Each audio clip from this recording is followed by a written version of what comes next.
अभी हमारी कल एक कमेटी बन गई है और आज शाम तक उसके आदेश जारी हो जाएंगे।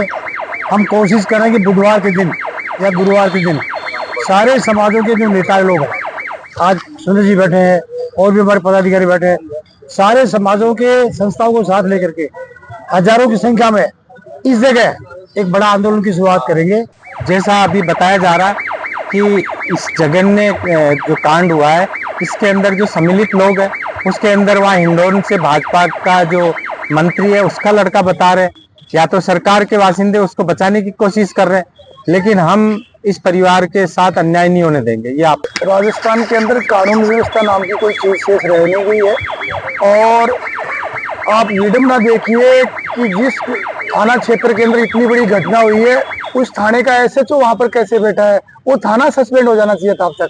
और ये जो घटना हुई, मेरे को तो ये पूछिए कि क्या क्या नहीं हुआ डिम्पल के साथ में, वो सब कुछ हुआ। आईपीसी में जितनी धाराएं हैं वो सारी धाराएं इन दरिंदों के लगनी चाहिए। ये घटना 9 तारीख की है, जिसके बाद में अपने बच्चे का इलाज भी कराया है। 20 तारीख को एक्सपायर भी हो गई, जिसमें भी पुलिस का रवैया बिल्कुल खराब रहा है।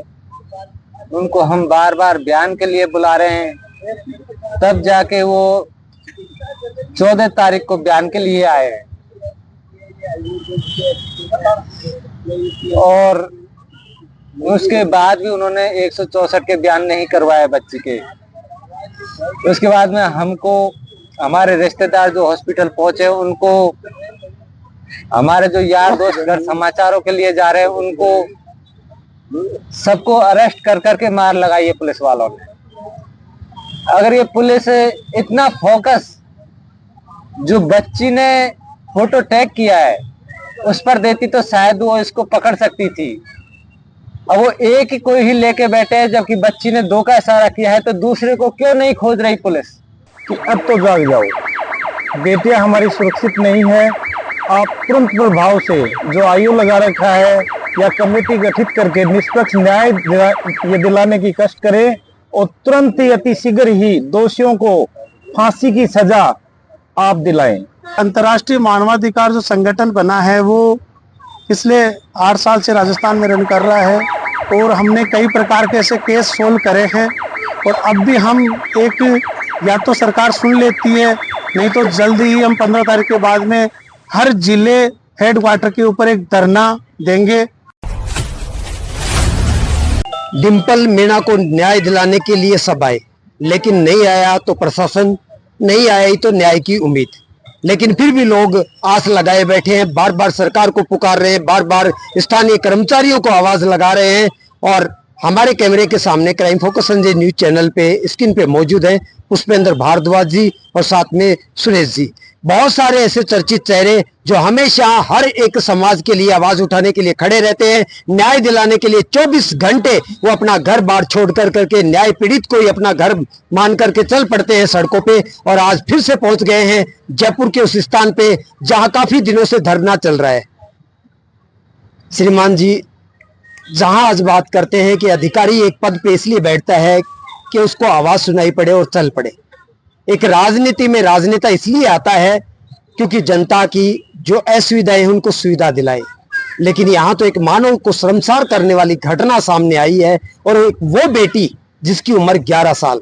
अगर मैं बात करूं तो जुबान नहीं, ग्रामीण क्षेत्र में अगर मैं बात करूं तो गूंगी भाषा, यानी कि जुबान नहीं, गूंगी एक बेटी, जिसको ये तक नहीं पता है कि किताबें कैसी खुलती हैं, जिसको ये तक नहीं पता है कि कपड़े कैसे पहनने जाते हैं, जिसको ये तक नहीं पता है कि भेदभाव होता क्या है, जिसको ये तक नहीं पता है कि कानून और राजनीति होती क्या है। सिर्फ उसको पता है कि मेरे जैसे दिखने वाले मेरे परिवार के लोग हैं, मेरे जैसे दिखने वाले मेरी सुरक्षा करने वाले हैं, और मेरे जैसे दिखने वाले वो लोग कभी मैं आवाज दूंगी तो आने वाले। लेकिन आज नहीं आया तो न्याय नहीं आया, आप आए चल के। क्या कहना चाहेंगे? करोड़ों भारतवासी एक उम्मीद लगाए बैठे हैं। मुझे आज सुबह ही पता चला इस बच्ची डिम्पल मीणा की जो दर्दनाक हादसा हुआ उसके साथ, बच्ची के साथ, कि एक मूक बधिर बच्ची के साथ गलत काम होता है। और आज 1 महीने से ज्यादा हो गया। और बड़ी दुख की बात है कि महिला सशक्तिकरण की बात करने वाली भाजपा सरकार, महिला सुरक्षा को लेकर बड़े दावे करने वाली भाजपा सरकार खुद गूंगी बहरी हो रही है। 6 दिन से अगर हमारी परिवार की बच्ची के साथ में इतना जघन्य कांड हुआ और उसके परिजनों को न्याय मांगने के लिए यहाँ धरने पर बैठना पड़े, हत्या और रेप जैसे कांडों के अंदर या ऐसे दुर्घटनाओं के अंदर अगर परिजनों को सरकार से न्याय लेने के लिए अगर धरने पर बैठना पड़े तो इससे बुरी कोई बात नहीं हो सकती। और मैं माननीय मुख्यमंत्री जी से आज निवेदन करूंगा कि अतिशीघ्र प्रशासन को चेताए। और बड़े दुख की बात है कि पूरे राजस्थान का बीड़ा उठाने वाले इनके समाज के जो किरोड़ी लाल मीणा जी है, हर छोटी छोटी बात के अंदर घुस जाते जा के घरों में, और इतनी बड़ी घटना हो गई उसके अंदर आज उनके कानों पे जू नहीं रेंग रही। इस परिवार को कहीं परेशान होने की जरूरत नहीं है। अभी इस परिवार के दूसरे बच्चे हम हैं, परिवार के सदस्य। जब तक परिवार को न्याय नहीं मिलेगा हम लोग इनके साथ कंधे से कंधा मिला करके खड़े हैं, और जल्दी उग्र आंदोलन के लिए भी सरकार तैयार रहे अगर इनको न्याय नहीं मिला। और जैसा अभी बताया जा रहा है कि इस जघन्य जो कांड हुआ है इसके अंदर जो सम्मिलित लोग हैं उसके अंदर वहाँ हिंडौन से भाजपा का जो मंत्री है उसका लड़का बता रहे, या तो सरकार के वासिंदे उसको बचाने की कोशिश कर रहे हैं, लेकिन हम इस परिवार के साथ अन्याय नहीं होने देंगे, ये आपको बता देते हैं।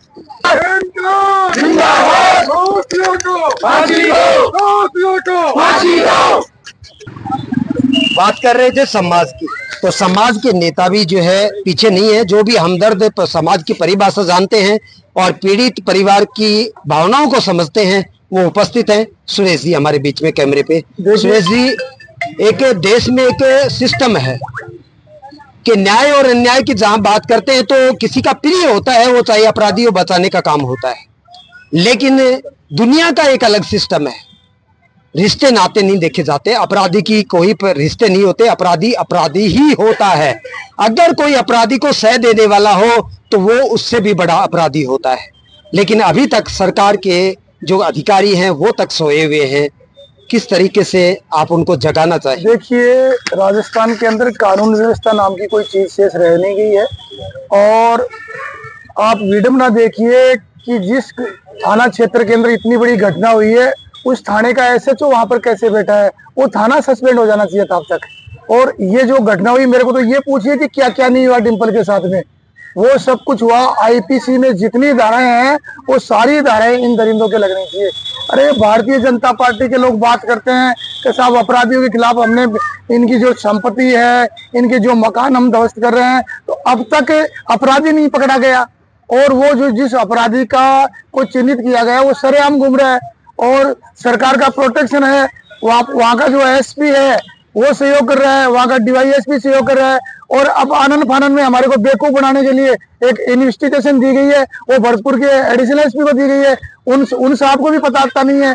तो ये शायद हमारे धैर्य की परीक्षा ले रहे हैं। अब राजस्थान के अंदर मेरे को लग रहा है कि जनता सड़कों पे आ गई है। ये मूक बधिर बच्ची के लिए सर्व समाज के लोग, हमारे वाल्मीकि समाज से लेके ब्राह्मण समाज के व्यक्ति तक यहाँ पर मौजूद है। मैं आभार प्रकट करना चाहता हूँ कि हमारे लीडर के रूप में भारद्वाज जी भी आ जा रहे हैं, वो भी हमारे को सहयोग कर रहे हैं। देखिए, अपराधी किसी जाति का नहीं होता, अपराधी अपराधी होता है और अपराधी की कोई जाति नहीं होती। और ये मीणा की बच्ची नहीं है, आदिवासी की बच्ची नहीं है, सर्व समाज की बच्ची है। और अब ये राजस्थान के अंदर ये हेजिटेशन तुल देने लग गया है। कल शाम के बाद में राजस्थान से जगह जगह से फोन आ रहे हैं, अधिकारियों की सांसें फूली हुई है। और रही बात मुख्यमंत्री की, तो मुख्यमंत्री जी संवेदना दे रहे हैं, वो ट्वीट कर रहे हैं। अरे साहब, कम से कम अब तक वहाँ जो लोग बैठे हैं न्याय के लिए, इन लोगों को हिंडौन आने की जरूरत ही नहीं थी। और सच्चाई ये भी मैं मीडिया को बताना चाह रहा हूँ कि अगर वो दोषी नहीं है तो वो 10 लाख रुपए देने की और प्लाट देने की बात क्यों कर रहे हैं? हमारे को वो प्लॉट की दे रहे हैं, 10-10 लाख रुपए दे रहे हैं। तो ये सिद्ध हो गया कि अपराधी तो है और अपराधी खुलेआम घूम रहे, ये भी सच्चाई है। अब वहाँ ये लोग क्या चाह रहे हैं, ये क्या हमारे धैर्य की परीक्षा ले रहे हैं? हमने तो कल तय किया है कि अब करो या मरो का समय आ गया है। हम न सोएंगे न सोने देंगे। और सरकार को हमारे संभ्रांत लोग हैं, सामाजिक संगठनों के लोग हैं, और इसमें सारे मीना समाज के जितने भी संगठन हैं वो सारे सहयोग तो कर ही रहे हैं। उसके अलावा राजस्थान के अंदर विभिन्न संगठनों के लोग, सर्व समाज के लोग भी हमारे पास आ चुके हैं। और हमारी कांग्रेस के बड़े पदाधिकारियों से भी हमारी बातचीत चल रही है। और राम स्वरूप जी जैसे मंजू जी मीणा और हमारे बहुत सारे पदाधिकारी हैं, जो तमाम लोग यहाँ पर मौजूद है।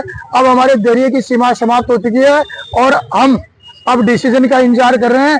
मैं तो इनको कह रहा हूँ कि चाहे सीएम हाउस का घेराव करना पड़े और चाहे मुकदमों की परवाह करने वाले लोग नहीं है। और कल बिरसा मुंडा जी की जयंती थी, महाराणा प्रताप को भी आप देख लीजिए, आदिवासियों को इतिहास उठा के हमने सब कौम की मदद करते हैं हम लोग।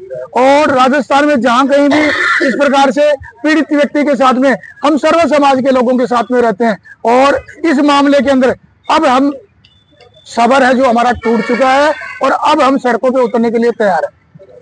डिंपल मीणा को न्याय दो, न्याय दो, न्याय दो, डिंपल मीणा को न्याय दो, न्याय दो, न्याय दो, दोषियों को फांसी दो, फांसी दो, फांसी दो, दोषियों को फांसी दो, फांसी दो, फांसी दो। मान जी, अब क्या चाहते हैं? अगर जल्द ही सरकार ने आपको फिर से अनदेखा किया तो आपकी क्या मांगे रहेंगी? किस तरह का जो प्लान रहेगा डिंपल को न्याय दिलाने के लिए? अभी हमारी कल एक कमेटी बन गई है और आज शाम तक उसके आदेश जारी हो जाएंगे। हम कोशिश करें कि बुधवार के दिन या गुरुवार के दिन सारे समाजों के जो नेता लोग हैं, आज सुनील जी बैठे हैं और भी हमारे पदाधिकारी बैठे हैं, सारे समाजों के संस्थाओं को साथ लेकर के हजारों की संख्या में इस जगह एक बड़ा आंदोलन की शुरुआत करेंगे। और मुझे ऐसा लगता है कि बड़ा आंदोलन होगा जिस दिन, उसी दिन सरकार हमें न्याय देने की व्यवस्था करेगी। क्योंकि मुख्यमंत्री जी का क्षेत्र है, पुष्पेंद्र जी का क्षेत्र है, वो हार जाते सीएम नहीं बनते, ये हमारे एमएलए बनते।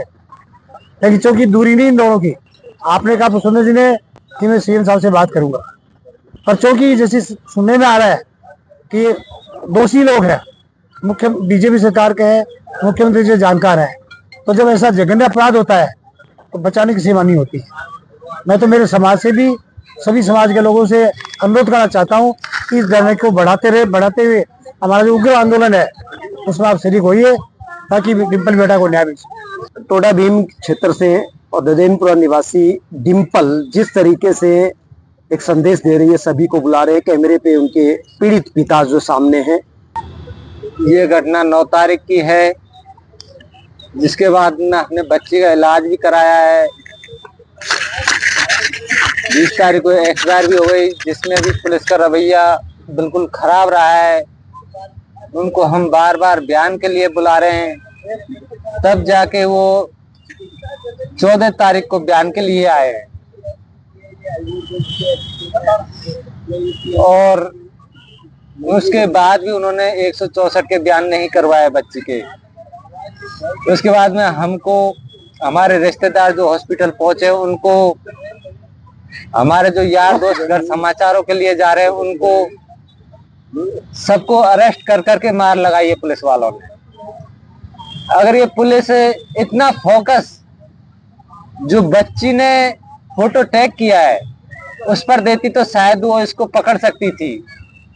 अब वो एक ही कोई ही लेके बैठे हैं, जबकि बच्ची ने 2 का इशारा किया है, तो दूसरे को क्यों नहीं खोज रही पुलिस? वो एक बीजेपी अध्यक्ष का भतीजा है जिसकी भजनलाल से भी अच्छी साठगांठ है, तो पूरा प्रशासन उसके साथ में है। पुलिस का रवैया भी ठीक नहीं है। पुलिस जो नेता लोग हैं उनको हम फोन करते हैं, भाई हमारे साथ लगो, हमारे साथ लगो, तो पहले वो पुलिस प्रशासन को फोन करते हैं, तो वो उनको रास्ते से भटका रहे हैं। ऐसा रवैया चल रहा है इसमें भी। देखिए, डिंपल की अगर फोटो देखेंगे ना आप, तो शायद रात को आपको नींद नहीं आएगी। जिस तरीके से वो जली हुई थी, वो फोटो वायरल करने लायक नहीं, इसलिए हम लोग ने वायरल नहीं की। और वो छाती से नीचे नीचे जली है, उसकी टांग के जैसे 2 टुकड़े फट जाते हैं ना, उस तरीके से हो रखे हैं कि वो एसिड डाल के ही जलाई गई है। और रिपोर्ट्स में एसिड भी आया है, पेट्रोल भी। जब रिपोर्ट्स में ये चीज आई तो अपन अपने घर में पेट्रोल भी नहीं रखते, अपने घर में अपन एसिड भी नहीं रखते बिना बात के। आजकल तो दुकानदार और पेट्रोल पंप वाले भी अपन को नहीं देते हैं, तो क्यों जली? और एक गूंगी बच्ची से किसी की क्या दुश्मनी होगी, वो जलाएंगे? और उसका लोअर पार्ट ही क्यों जलाया? छाती के ऊपर की अगर आप फोटो देखेंगे, बच्ची का चेहरा और बच्ची के कंधे हाथ बिल्कुल सही सलामत है, केवल छाती से नीचे नीचे का पार्ट जला हुआ है। अब उसने मरने से पहले वीडियोग्राफी हुई है हॉस्पिटल में, जो पुलिस के पास उसकी पेन ड्राइव है जिसके अंदर उसने 2 लोगों के ऊपर हाथ रख के इंगित किया है कि इन्होंने मेरे साथ ये सब किया है। मरने वाले का आखिरी बयान बहुत फाइनल माना जाता है और बहुत स्ट्रॉन्ग माना जाता है। इसके अलावा हमें नहीं लगता कि कोई और सबूत चाहिए किसी को भी गिरफ्तार करने के लिए। इतना होने के बाद भी अगर आप गिरफ्तारी नहीं कर रहे तो इसका मतलब प्रशासन हो और या पुलिस हो, वो अपराधी को बचाने की कोशिश कर रहे हैं। अब अगर वो ये चाह रहे हैं कि लोग शांति से यहाँ बैठे रहें, तो देखिए शांति की भी एक सीमा होती है, सब्र की भी एक सीमा होती है। परिवार को हम लोग यूं मरते तो नहीं देखेंगे। और बेटी सांझी होती है, सर्व समाज की होती है, सारे समाजों के संगठन आ रहे हैं और जल्दी फिर वो हमें मजबूर करेंगे। हम इस स्टेडियम तक नहीं रहेंगे, हम लोग सड़कों पर उतरेंगे और बड़ा आंदोलन करेंगे। अगर न्याय नहीं मिला तो न्याय फिर मांगना जनता भी जानती है। ऐसी सरकारें आती हैं और जाती हैं जो केवल नारे तो देती हैं कि बेटी बचाओ और बेटी पढ़ाओ, लेकिन हमें तो लगता है सरकारों से बेटी बचाने की आवश्यकता है हम लोगों को, जो बेटियों को बिल्कुल कुछ समझती ही नहीं कि ये आम जनता की बेटी भी उनकी बेटी है। सबसे बड़ा नारा बीजेपी की सरकार का ये था कि कांग्रेस सरकार में इतने वो हो रहे हैं और हम आएंगे तो बच्चियों को सुरक्षित माहौल देंगे, लेकिन आप देख लीजिए कि जब से सरकार आई हुई है स्थितियां बद से बदतर होती जा रही है। हर हफ्ते 10 दिन में हमें कोई ना कोई ये घटना सुनने को मिलती है।